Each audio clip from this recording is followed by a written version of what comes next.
and I had an artist that I managed. It's just some things went wrong, and I started to use my money to open other businesses, you know. And now, what has the end game changed to? Now that you have a successful business overseas, doing the same thing, what is the new end game that with business wise? Well, now I have actually just finished a business plan with a couple of people with the medical marijuana. It will definitely come to Europe as well, and it will go through the health insurance. So now I want to produce it in Colombia. I have everything set up down there, and I do the financials here in Switzerland. And I have a guy that's like really specialized in that, who does all the financial stuff and all the things. And then I have my really good friend in Colombia who does all the stuff over there, the proceedings over there. Now here, I'm doing the sales. I will get the pharma companies, the doctors, to basically buy the product. And right now I'm at the stage that I'm looking for investors, because Colombia will definitely be the place to really, really produce it, because it's going to be cheaper. And in Europe, the health insurance will pay it. So, yeah, that will definitely be a huge business. I think until 2028, it will be about 540 or 60 billion in Europe alone. Wow. So you're in there early now getting it all together. That's great. Absolutely. And I've been working on this for over a year, and I have been on meetings and this and that. I'm meeting the right people. So I'm set to the point that I can say, okay, investor, here, I have this and this and this pharma company. They're going to buy from me. So if you invest now, we're going to produce it. It will take 2-3 years, with all the licensing. And then we can ship it to Europe and sell it and have already buyers.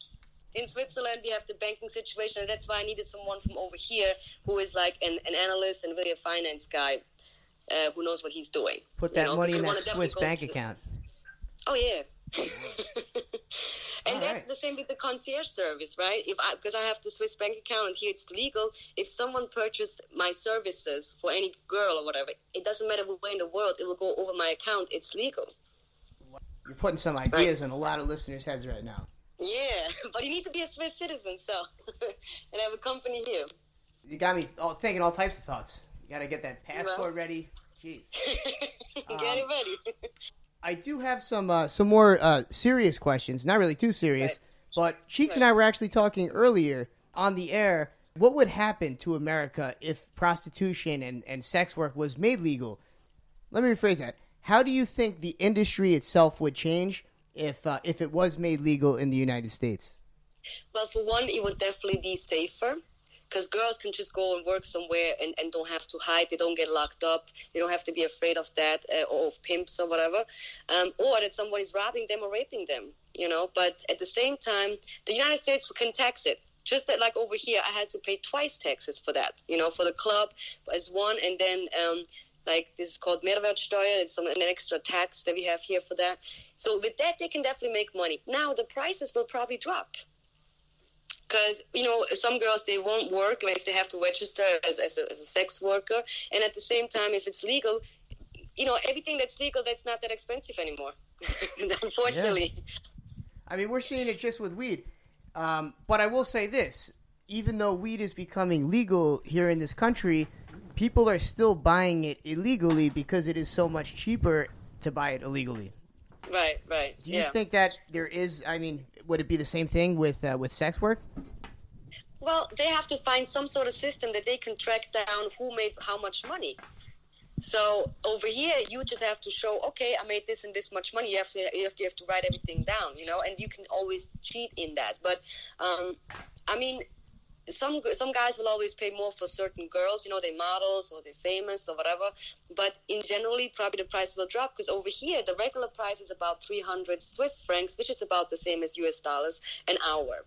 And that's for actually a nice-looking girl. And it's not that much.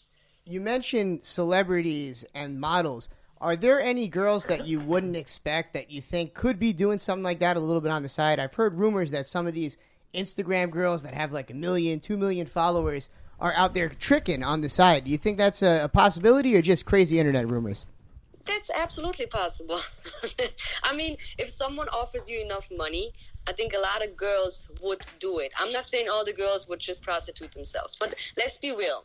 If you're a girl, you're good looking, and someone offers you maybe 25 grand, 30 grand for the weekend, why would you say no? Somewhere outside in the country, Definitely a good point. I wonder if Instagram's... He's about to hire himself.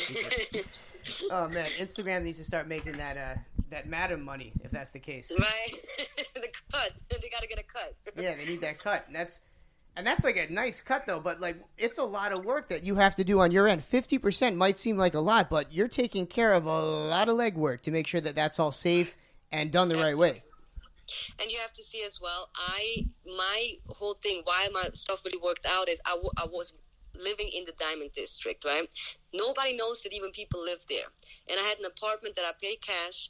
And then I realized there is so many apartments that are empty. So the guy said, look, you just pay all the apartments cash. And they were like $3,000 per apartment. They were like 1 or 2 rooms. And so I just rented them. And I put girls in there from Europe. They will come on a 3-month visa. Wow. So, but you know how much rent I had to pay. You know, I'm just saying. How much was the rent by the time you were done? Like, how many apartments did you have? Well, then I had some Airbnbs as well, probably like 6 or 7 apartments, and each is about between $2,000 and $3,000 a month. Wow. And then you have security of drivers, you know, because I always made sure the girl has a driver and someone that's around. Unless it's, of course, just around the block and I know the person really well, so I don't have to send a security or something. But that's very important that the girls feel safe. And yeah, and then on top of that, I had to look good too. I had to have the right clothes and shoes to find new girls, because that's really how it works. So I will go to the nice clubs, know the right people, have the right stuff on. Girls will come to you and ask you, what are you doing and how can I get money like you do? So yeah. That's how... You know, and then you have to present yourself that way. So all the red bottoms, all the nice Hervé Leger dresses, the right bags. There has to be, you know, you have to look like money as well. Exactly, it makes sense. Right. So, would you recommend other women to get into your line of work? Well, if they have the nerves and they have to be really, really into money, they have to love money, just like I do. Because I got up at 12 at noon and I worked until 6 a.m. pretty much every day. But I could be in Miami, I could be in Vegas, and I just have my laptop and that's enough, you know, to just work. And of course my phone. But if the phone rings, you got to pick up and you got to send the girl. Sometimes you have stupid girls who do stupid things, or stupid guys, you know, they act up, they're too high, they're too drunk. So you just always have to be like, you have to manage things. And all that management, you must have been doing great, because it wasn't that got you into trouble. It was other stuff that got you into trouble. Right. No, I have to say that I was very lucky that I was smart enough. Because, again, the escort business, I know that I'm not going to use certain phones. I'm not going to use certain things. I was really set with that, right? Nothing was in my name. But when it came to the drugs, I was a very, very rookie. And I made rookie mistakes. And that's how I got messed up, you know?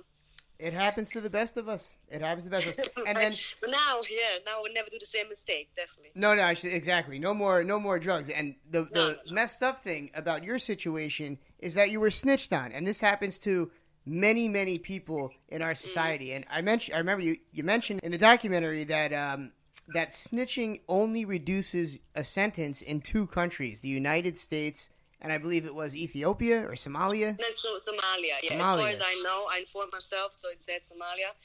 Because really, over here, you can't really... Of course, they want you to snitch, but over there, it's like, you know, when I got arrested, they said the same thing. So now you have a choice between you get 25 years, because they want to scare me, or you can go home right now. You just got to tell us what happened, and you got to set the person up, and you got to make an arrest.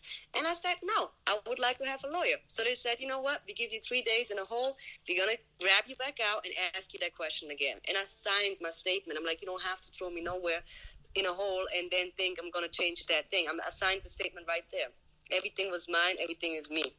Crazy. And then my case got turned over to the state, and the state picked it up because the feds did, you know, arrest me. And then other person that snitched on me, that he's still out there. He's still out there. And I don't know how many other people he snitched, but there was definitely, you know, a lot of rumors. But I wasn't there. I just know my story, you know. That's what's wild to think, is that there's just snitches that are still out there, still getting people in trouble, being exposed as snitches, and that are still out there on the streets doing the same thing. It's just, and it's becoming more and more acceptable in society. I don't know if the whole thing is, And the whole thing is, he was like a brother to me. I trusted him. That's why it was easy for him to set me up, because he really asked me to do him that favor. I wasn't selling drugs in high amounts. I was getting it for my clients, for the girls, the good stuff. I never mixed anything up. But he asked me specifically, can you please make that sale, right? And unfortunately, I went for it because he did a lot of stuff for me. But it's not like I was selling drugs everywhere and then I got caught up. No, you asked me to do you a favor and I walked right in. And I'm a girl, I'm a female, and you're an older dude, a so-called street dude gangster. Come on. I mean, why do you think he snitched on you?